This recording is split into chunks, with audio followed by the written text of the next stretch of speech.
ये कहानी उदित की है। उदित की एक्साइटमेंट उसके चेहरे से ही झलक रही थी। पूरे 1 साल तक कॉलेजेस के स्टडी फ्रॉम होम मोड में फंक्शन करने के बाद फाइनली वो दिन आ गया था जब उदित को उसके कॉलेज ऑफलाइन मोड में एक्सपीरियंस करने का मौका मिला था। उदित ने पुणे के कॉलेज में एडमिशन लिया था। दिल्ली से पुणे का सफर उदित के लिए बहुत से मिक्स्ड इमोशंस ला रहा था। वो दिल्ली से था तो उसके पेरेंट्स ने उसके रहने के लिए चॉइस बॉयज हॉस्टल को चुना। एक अच्छे मोहल्ले में बना वो हॉस्टल उदित के रहने के लिए परफेक्ट था। वहां रहने के कुछ ही समय में उदित अपने सभी हॉस्टल मेट्स के साथ घुल मिल गया था। वो लोग पढ़ाई के साथ साथ खूब मजाक मस्ती किया करते थे।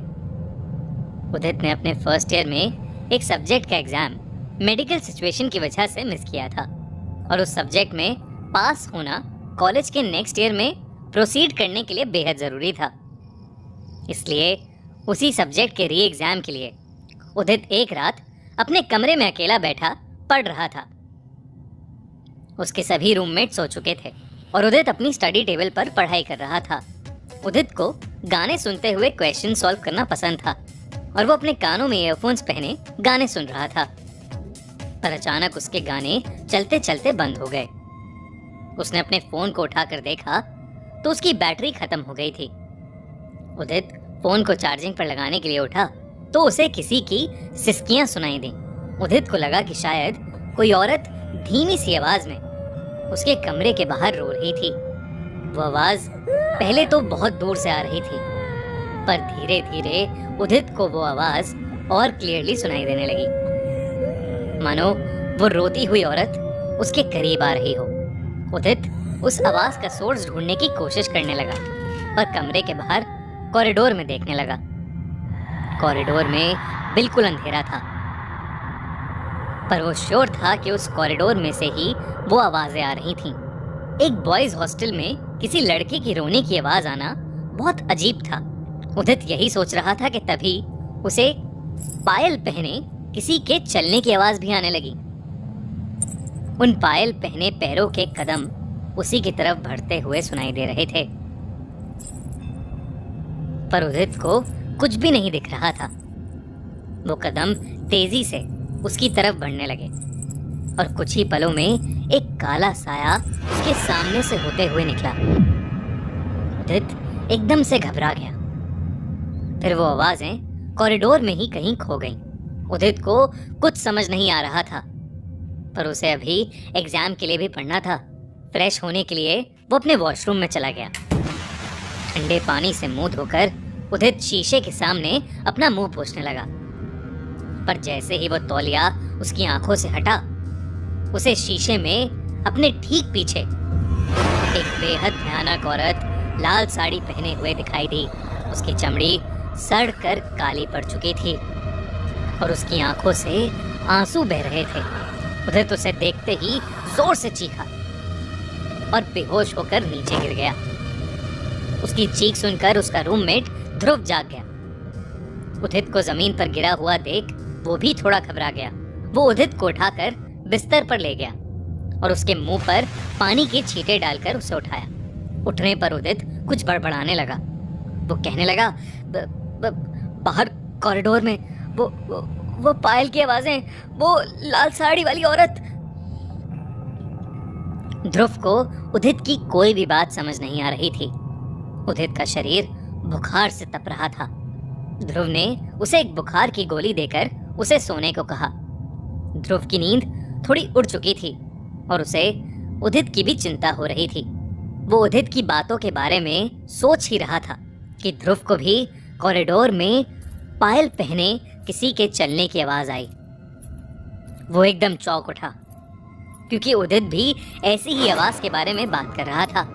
ध्रुव उस आवाज के पीछे कॉरिडोर में चला गया, पर उसे वहां कोई भी दिखाई नहीं दिया।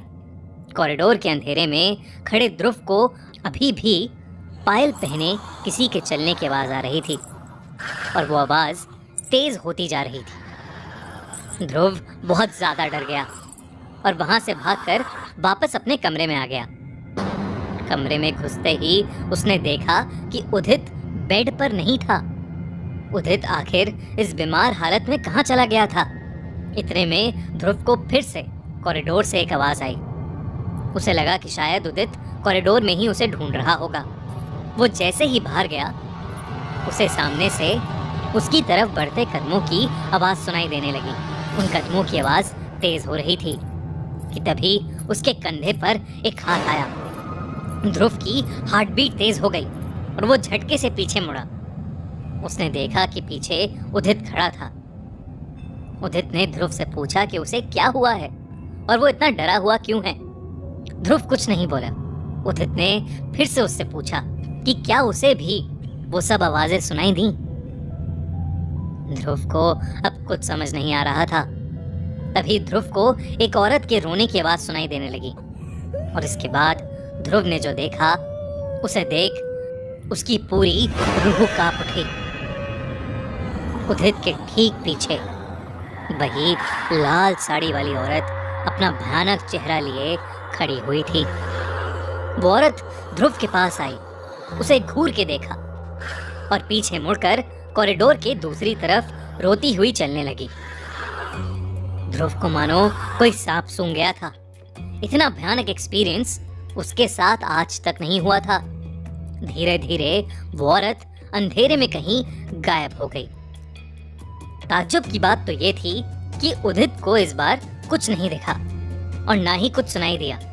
अगले दिन सुबह सुबह ध्रुव और उदित जब वार्डन के पास ये बात लेकर गए तो वार्डन ने उन्हें बताया कि 15 साल पहले उस हॉस्टल के अंदर एक औरत की लाश मिली थी। किसी को भी उस औरत के बारे में कुछ नहीं पता, पर तब से कई बच्चों ने रात के समय कॉरिडोर में एक लाल साड़ी वाली औरत को देखा है।